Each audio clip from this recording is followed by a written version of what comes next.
I really think we can truly do anything that we imagine, but the block to doing that is believing we can't.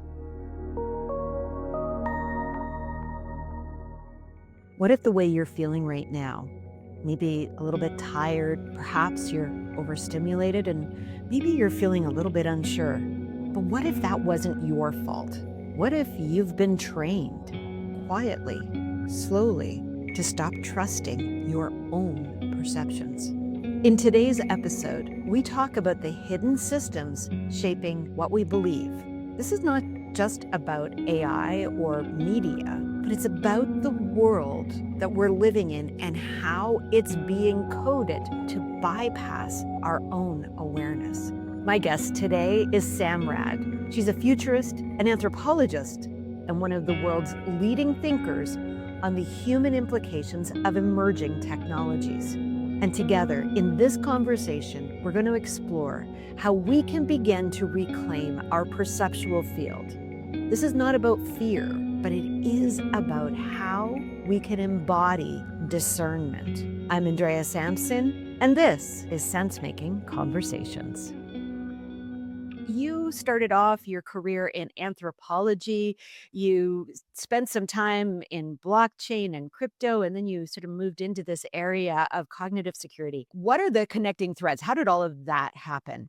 I've always been very intuitively guided in terms of my life path and career. And so I started with really following my passion. As an undergrad, I actually wanted to study neuroscience. I was really interested in human behavior, and I wouldn't say I'm necessarily that kind of scientist.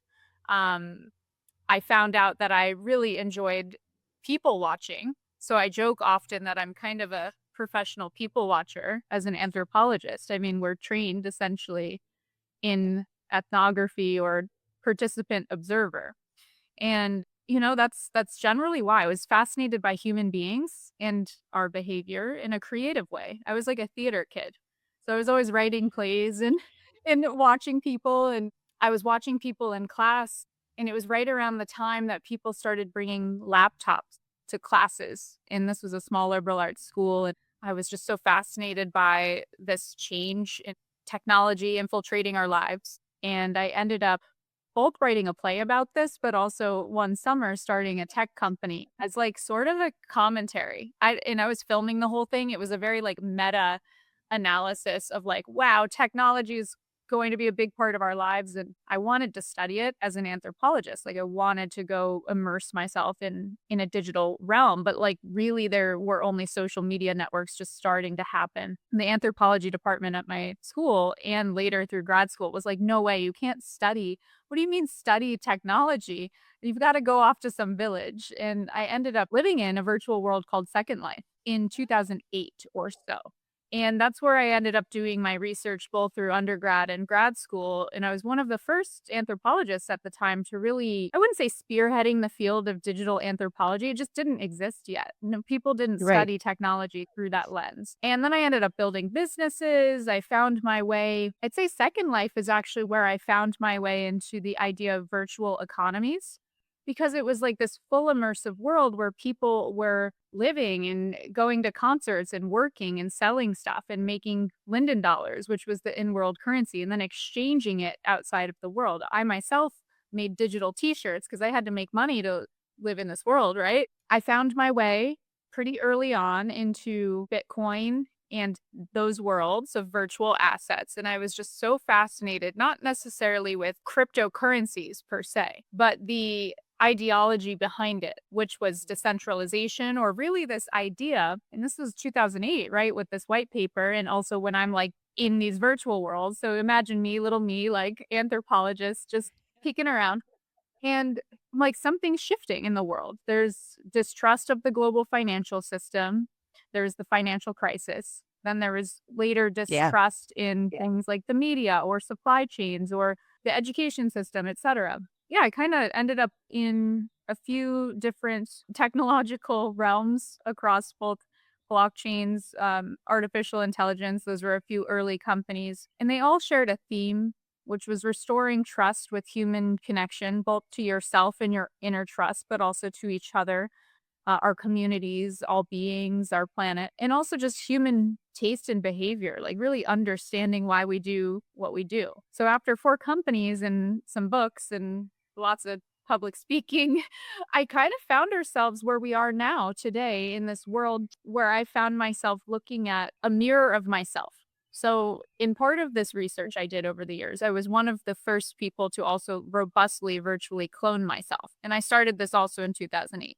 So, not like the deep fakes we see today, but like very rudimentary, like stick figures, avatars until it got higher and higher fidelity. And then the back end with also putting my thoughts and my beliefs and anything I had ever written, any song I had ever listened to, any book I'd ever read. Really, this kind of like database of what constitutes Sam Rad. And it got to a point in 2020 where I actually did look at myself in the mirror and saw myself talking back to me, and it was synthetic.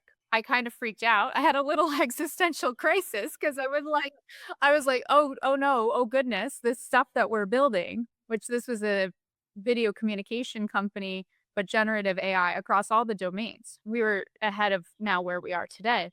I was like, no, no, no, I don't want to build this world. And this world, when it happens, because it's inevitably going to happen, both with AI and then quantum computing and bioengineering, all the things that are happening. What will this mean for humanity and for our concept of reality, our concept of consciousness, perception, selfhood?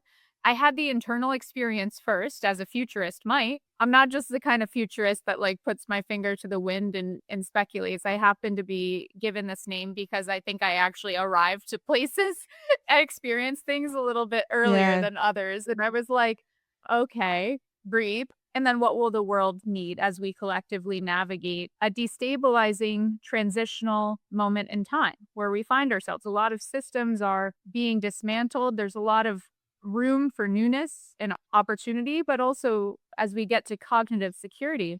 And I'm kind of expanding the terminology to just security of the perceptual field. So it's not just securing the mind, it's securing Right. the body and the heart, the emotional, the nervous system, the intuition. But like the whole thing. We are in a moment where we are, I don't want to sound so negative and cynical here, but the unforeseen consequences of a lot of the progress we saw, particularly in the information age, has led to not only disconnection and distrust, but attacks on all of our different perceptual fields and, our awareness and our trust of self.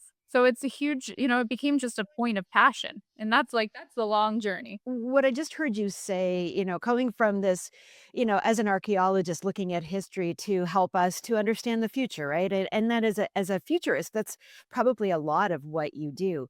And then moving into Second Life and starting companies where you're looking at yourself. And I mean, anyone who's any sort of introspective will have the experience of, one day meeting ourselves in the mirror. But I think what you just described is like, I mean, that's on steroids because you literally met yourself in the mirror. You had a digital twin who knew everything about you because you had been uploading everything about yourself. I mean, not only is that disconcerting, I mean, I can only imagine what that's like, but it reveals things, I'm sure, that you really weren't prepared for in the moment. And as you then started moving into this idea of perceptual security, because that's really where you were in a moment of perceiving yourself. And that perceptual security is something that I think we're only now on a more collective basis beginning to understand as the world becomes more familiar with generative AI, as many of us are now building these digital twins of ourselves, with the idea of perceptual security. And I know that this is a big part of your book, looking at reclaiming humanity in what you call a post-human world. Help us to understand how you see what is perceptual security or cognitive security, and is that a form of cybersecurity, or is that completely different? It is, and I won't claim to have coined a concept here because it does exist. It's a very small and lesser known domain of what has been under the umbrella of cybersecurity, so cognitive security. I will Right. say that I might be pioneering this in the tech domain. I mean, in any metaphysical or holistic disciplines, we of course have an understanding of the connection of mind, body, spirit, etc., all these different fields. Yes. but they've not really come together in the realm of security or intelligence or any of these domains. They might have separated things of the human skills. So cognitive security, as it has previously been defined and quite limited, was again securing the perception or the cognitive awareness or mind against, let's say, social engineering attacks or techniques that people might use interpersonally to gain rapport, information, right? Quite limited. And I don't want to list a bunch of domains because I'm not necessarily for or against certain modalities, but I've always seen those as basically protecting against manipulation. Now, Right. manipulation can occur interpersonally with two humans. It can occur at scale when codified into algorithms or AI powered bot squadrons. And we've seen that of how it's played out. You and I had an offline conversation about the advertising industry, right? And subliminal messaging,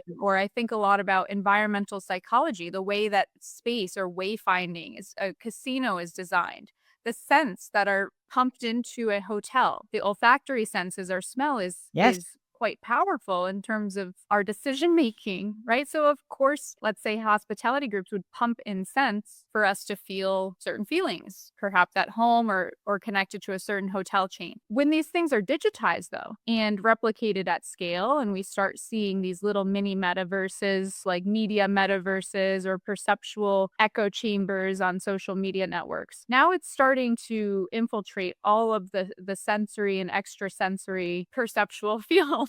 So for Yeah. me, I think cognitive security would be quite limited. It's more, is your analytical brain and cognition able to discern or use critical thinking? But at the same time, I think that we have, as a full human instrument, have other ways of also exercising our discernment. Our body might tell us something. You might get truly the gut feeling, a rumbling in your Mhm. stomach or hairs on the back of your neck, or emotionally might tap into something. So I think reconnecting to all of that is important in a world where we are constantly, I won't use such heavy-handed language as under attack. We're certainly inundated Yes. with simulation, but we are also under attack in a hybrid warfare environment where information and psychological warfare has, for the past 20 years, been a huge part of what we're also doing geopolitically on a global scale. We just don't really talk about it. And Yeah. Back in the day when I was in advertising and subliminal advertising, and for those of you who are not familiar with that term, basically what it means is that there are hidden messages either in objects. The classic example was the drink with the ice sort of stacked up in a certain way that if you really squint your eyes, you can see certain words written in the ice. Now, the idea was that we would subliminally get that message. Other types of subliminal advertising that was done a little more sophisticated later on was where there were images interspersed in between frames of film. So we would get exposed on a microsecond to an image that would make a subliminal message in our brain and have us start to change our feelings about a brand or a situation. And that, in fact, was outlawed at some point. And, whether it's still practiced or used is, I don't know, to be honest. But certainly what you're describing, because now it's much more difficult because the amount of information that's coming at us every day and where it's coming from and how it's coming to us is not necessarily regulated. And as you said, we're not only inundated, but in many cases completely overwhelmed by it. And our brains are processing information at such a rate that we are having to make decisions with not a dearth of information, a lack of information, but actually with an excess of information, which in some ways is even worse. And what in many cases is happening, and I think that's where you were getting at the attack aspect of it, is that we're being inundated by messaging that seems consistent and seems to be driving us in a certain way. And it may or may not be based in fact, it may or may not be based on our best interest, but yet we're being moved down a road, often unknowingly, because I think that is kind of the key. It's like we're receiving this information, but it's perceptually hacking us in some ways to go a different way. And, as you were talking, it reminded me, I mean, I talk a lot about storytelling and I talk about looking at using stories which are based in emotions, and we can use that to actually create understanding and memories in people, because when we have strongly held emotions put with data and facts, we remember the data and facts because the emotion is associated to it. But in many ways, these algorithms are doing exactly that. And so, as we look at this, I mean, it seems to be a little bit of a threat. And how do we actually, I don't want to say defend ourselves because I don't want this to sound like it's good or bad. It just is. And so, how do we discern? Maybe that's a better word. And, in talking to Misha Byrne, who I think you may know, we were talking a little bit about reasoning and the inability for us to reason in a world moving so quickly. And I think that's really what we're getting at here is with this influx of information that is make us move towards an outcome. How do we discern and reason appropriately? That's a great question. And as I come up with the answers to it, I will share. I mean, I'm one person, right? And I'm working through this like the rest of us. I think there is a good point there, first and foremost, with reasoning, right? The acceleration, or what I call the age of acceleration that we're in, destabilizing our critical thinking and reasoning abilities. And that's not necessarily the worst thing. And I'll say the caveat that for most of Western civilization and human history, but particularly post Enlightenment, we've skewed towards the left brain rational thinking and logic and reason as being the basis of forming our reality or discourse or arguments. And that's great. We've discounted a lot of the right brain, let's say soft skills, which I've affectionately rebranded as essential human skills, the whole thing. But, the intuition, the creativity, the flow, these unspoken or in the things we cannot articulate or put into some sort of clean taxonomy. And so while we need both, I think the key to discernment is actually the balance of both. And we no longer can rely simply on reason because the data itself that are going into our sensors, if we're a computing machine, which I don't think we're a machine, I don't like that language. We're way more sophisticated than some mechanical device. But let's say a computer is a machine and it's receiving, and for so long, data was the new gold, right? And we're like, we're going to make decisions based on predictions and simulations that we can run from all of this amazing data. And now, once we have quantum computing, we can run infinite simulations of every possible outcome, right? So we can make a better decision. That's really what the goal is. But if things are moving so quickly and the data itself is, let's say, incorrect or corrupt, then the outcomes are always going to be off. And that's where we find ourselves now, is that the data is incorrect. There, and we have terms like mis or disinformation, or we have like a daily black swan event. There's just so much going on. And so it's almost like we need to swing the pendulum, maybe a little bit over to the other side for a bit, into the feeling, intuitive, full body perceptual skills. I don't know what I'm calling this. I'm calling this full body leadership right now. It just came out of my mouth, but just to cure the perceptual field. And again, not in some sort of like, you need to go do yoga to be a better security leader, maybe. But I think the first step is disconnecting briefly from the external overabundance of stimuli to reconnect in one's internal world, and also define, for the more analytically minded or thinkers that are listening to this, it can be very formulaic.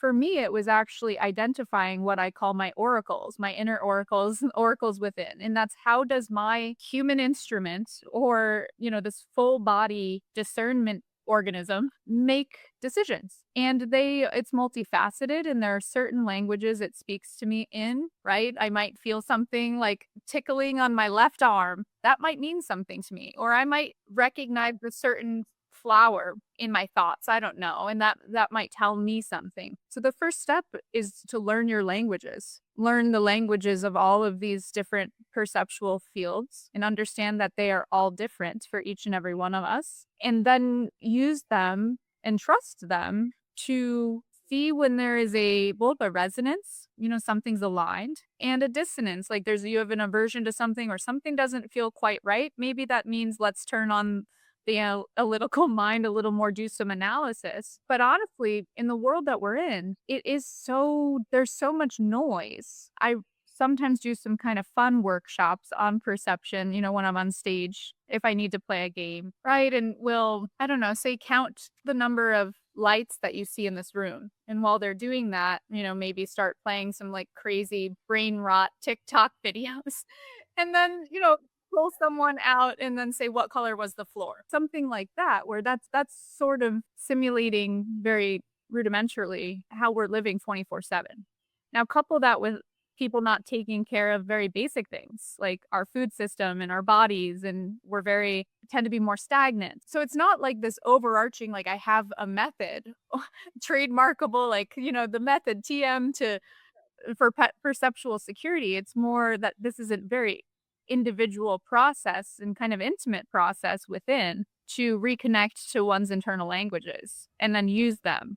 What I just heard you say, which I think is so powerful, is trusting our inner knowingness. I mean, in growing up in a world of digitization, for many of us, we've been taught, don't trust your gut, trust the facts, whatever those facts are. But it is really about coming back into the body. And in reality, what we're learning about our body is that it is a divining rod in many cases for energy and frequency. I mean, I'm listening to the birds chirp and I'm listening to, this beautiful nature that you happen to be sitting in. And my body is perceiving that in some way and it's receiving it.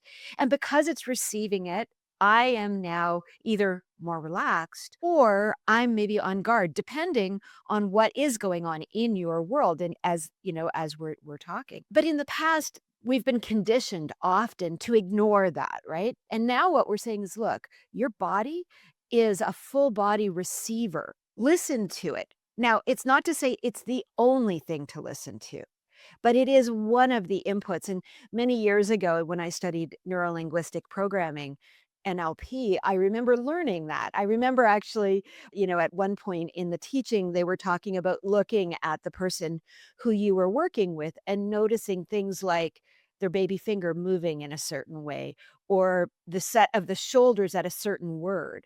We would call them tells, but what they are indicators that that person is experiencing something. And, it's the subtle cues that our bodies give us.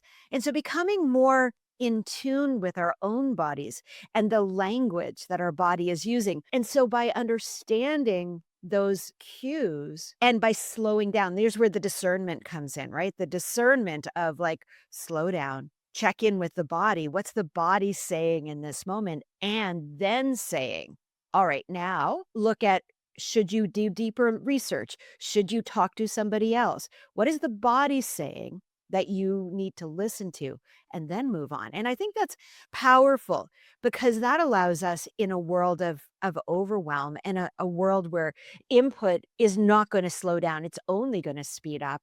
We go, it doesn't matter what's outside of me because I've got this powerful tool inside of me that I can at least pay attention to in the receiving of that and make my choices from there. But how do we actually cleanse ourselves of the overwhelm? Like when it gets overwhelming, where do we go from there?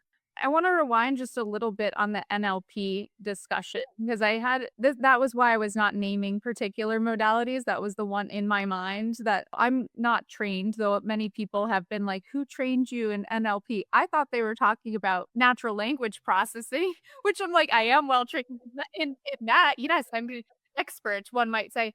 I am trained in theater. Right. And I was trained in the method and Meisner techniques, which are quite similar in terms of being Yes. very sensitive to interpersonal dynamics and movements. And the thing that actually scared me as one of just like an example, and I was building this as the CEO of, it wasn't my idea to build this. It was just part of what I was tasked with doing, this video communication platform, like we're on right now, was codifying techniques taken from, let's say, a modality like NLP, putting it into the dynamic of, let's say, something like this. So it would be able to determine if I leaned in like this, that I might want to say something and then change the dynamic of our natural conversation through technological mediation, or what I'd say disintermediation, right? Because I'm not actually doing that. It's an algorithm now changing my behavior or creating fake eye contact, like moving my eyes instead of the camera here. I think so. To bring it to the question that you've asked. The first step is awareness. Now, I'm not going around like trying to sound the alarm saying our Zoom platform there's something in the middle that is creating a simulation of connection. But for me, what helped is, I had started my career and all of my interest in immersing myself into virtual or digital environments or virtually mediated environments. And it's clear we will be doing more of that collectively as human society with virtual and augmented reality, perhaps brain machine interfaces, nanobots, our interfaces will get closer in or on the body. So for me, to answer that question, how do you start? What do you start doing? It is reconnect to your very visceral human body, and embodiment was a big part of that for me. I went back to just like really silly theater classes and improv and embodiment and movement and ballet and stretch and vocal stuff. And of course that helps for I'm a speaker as a job. So I was like this obviously helps, but those skills for me have helped me more in terms of my life as a human being with other human relationships, whether that's in a personal setting, a professional setting. And I would recommend doing more of it, more in person experiences, more practice with other embodied human beings, just a conversation sitting face to face and holding space and feeling what that feels like. I don't have the data on this. This is me just spreading rumors, but I've seen some data with younger people, let's say in the Gen Z or younger cohort, needing coaching or classes just to make a phone call or to speak to people in a job interview face to face.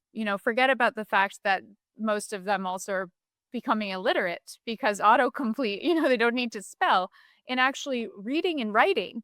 I studied linguistic anthropology, so I like words.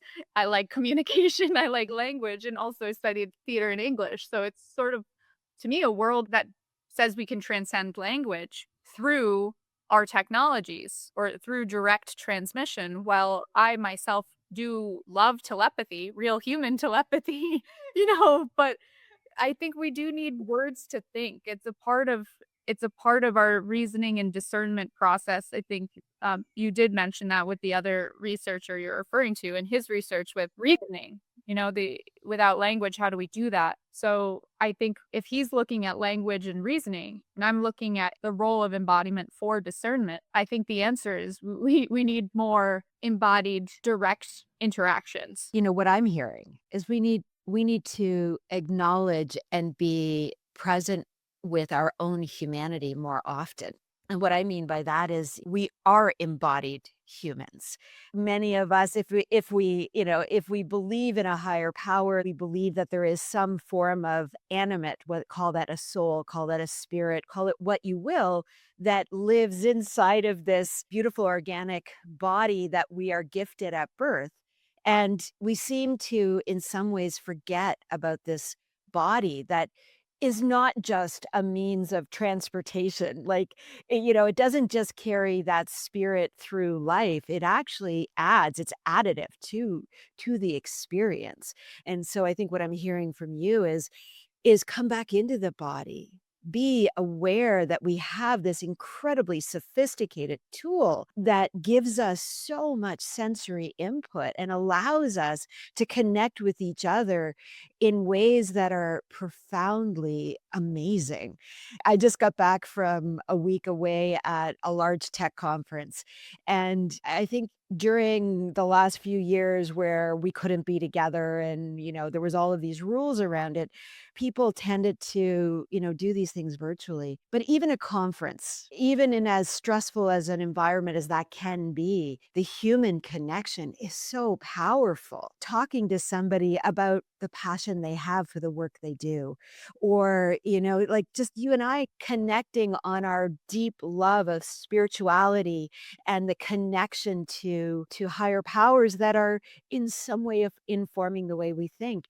These are ways in which we as humans, and only as humans, can connect. And that is powerful. And that's what I hear in what you're saying. I'd love to hear your response to that because I can see maybe you have something you want to add. With the way we connected. We were in person first, and that was we were Yes. able to have those conversations. It was under a full moon as well on a beach, and there was a lot of, and we had this big there Yes. was dinner and sensory experiences, and it held space for that level of depth that if we had just connected to discuss a podcast or a virtual event, I don't think we would have gotten there because those types of conversations need to have a full body trust to open up to a bit more depth. And I spend a lot of time at conferences. It's my job these days to stand on stages and do the one to many part of it through a keynote speech, but I spend a lot of time with people one on one too. And I've always described it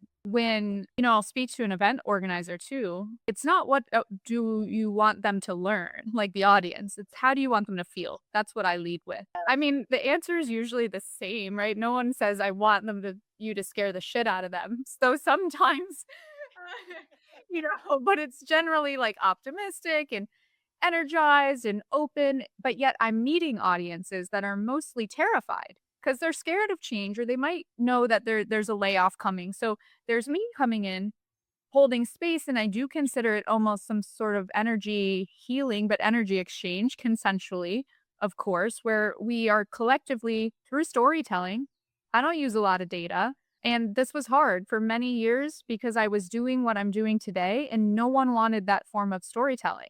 They wanted the management consultant, like, here are the top trends, especially as a futurist, right? What are like the 5 trends in this? Yeah, and I would get up there and tell stories about rocks. And people are like, who is this person talking about collecting rocks as a metaphor for the financial system? One, because I couldn't critique the global financial system directly. That would be a little harsh.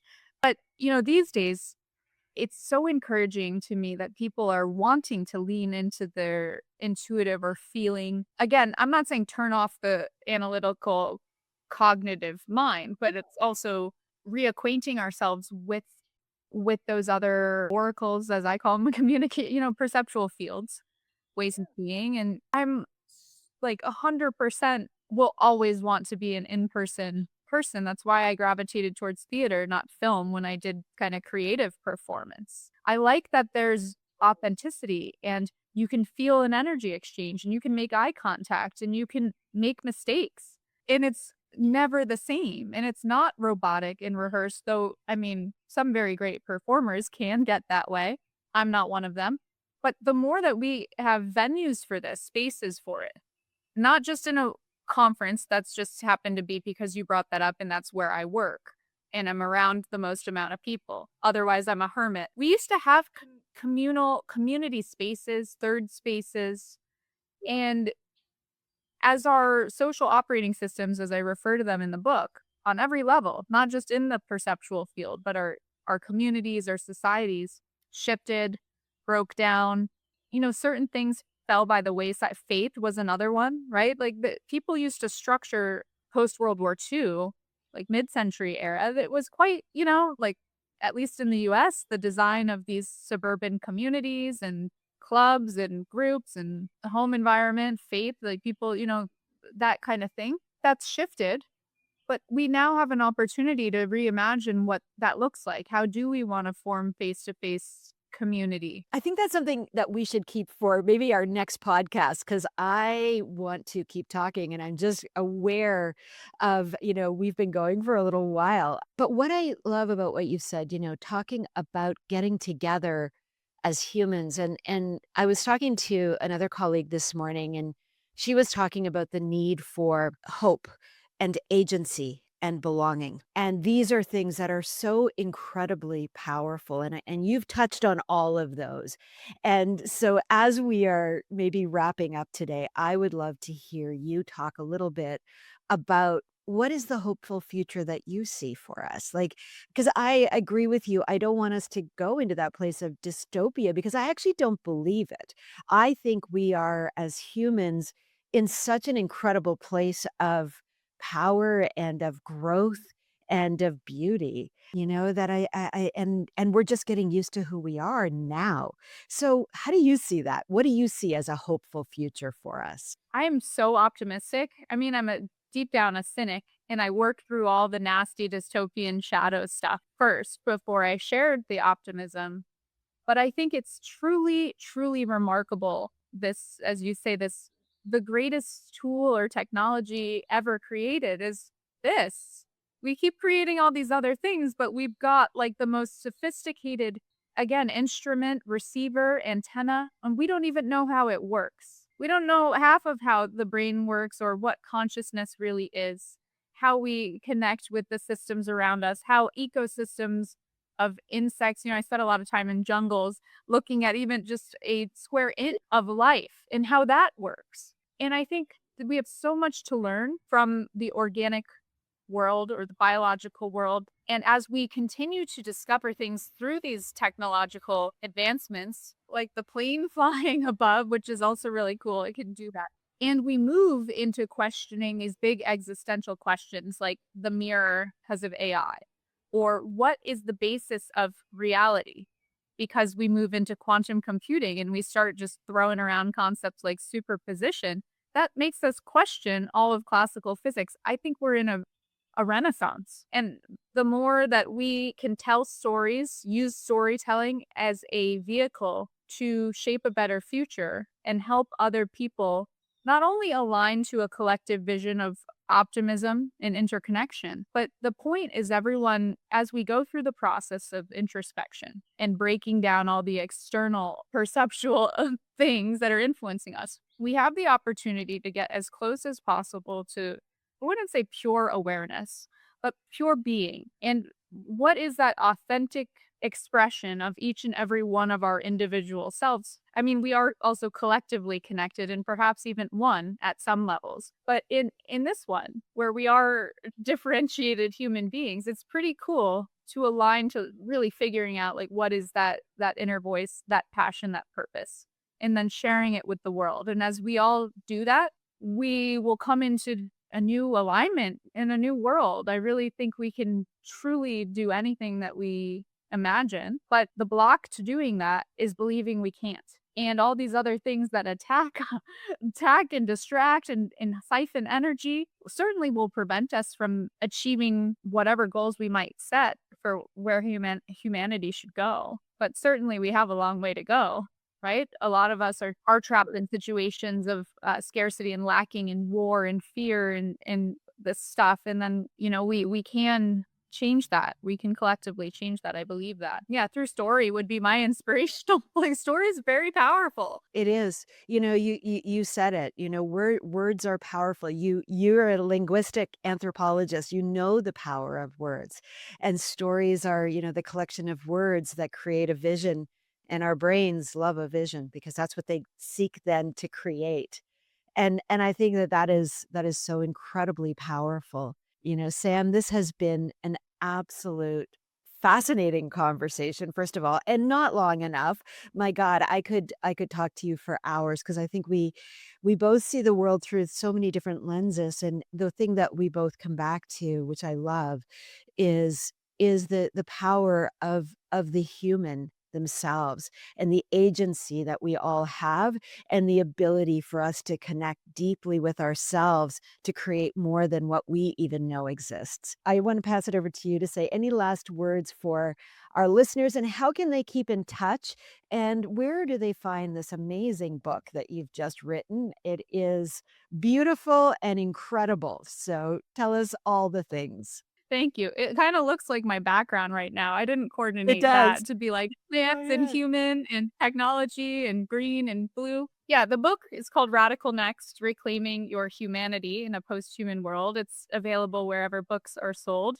You can just Google that, either that website or Amazon or any of those. I'm Sam Rad. I'm also on all of the social networks under that name, Sam Rad Official. I don't have any grand last words other than stay human. I'm not anti-tech, but I'm definitely team human. And I think the more of us that can get on board and celebrating humanity, we're going to have a great future and present. That's amazing. Thank you, Sam. Thank you so much for sharing so openly with my listeners and with me, and I can't wait for our next conversation. What Sam helped us to understand today is that we are living in a world engineered for influence through systems designed to shape our perception without our awareness. But we're not powerless. She gave us some really valuable takeaways that we can use every day. The first is to reconnect to your own perceptual field. That's your attention, your intuition, and your full body awareness. These are not secondary. They are the first line of your discernment. Our body and all of what it perceives helps us to understand what's real and what's not. Second, notice what feels engineered. So here we are again back to the body, because when a connection feels synthetic, not real, or maybe it's just niggling at you, that's the moment to pause and ask yourself, is this true for me, or is this being shaped for me? That's an important distinction where we get to notice the difference between what's real and what's being engineered.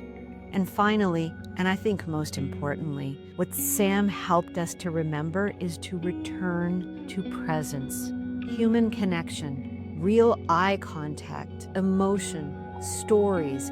These are the things that restore our trust. Trust in others, yes, but most importantly, in ourselves. Our stories are the ways that we know when things are real. Sam reminded us that hope lives in our body, and that story is the signal that helps us to remember what's real. As we move forward, it's not about escaping technology. It's to anchor our humanity so deeply that we shape what comes next from coherence and not from a place of fear. So if you're a leader, a builder, or a creative in this moment of transition, your discernment matters, your clarity matters, and mostly, your story matters. These are the important lessons that I took away from today's conversation. I'd love to hear from you what you took away and whether you had some different ideas of what Sam shared with us. And if you know of somebody who's learning to trust their perception, make sure you share this conversation with them. And if you haven't already, subscribe for more episodes that will help you think clearly, feel fully, and act with aligned intention. I'm Andrea Sampson, and this has been Sense-Making Conversations. Until next time, stay clear, stay connected, and stay human.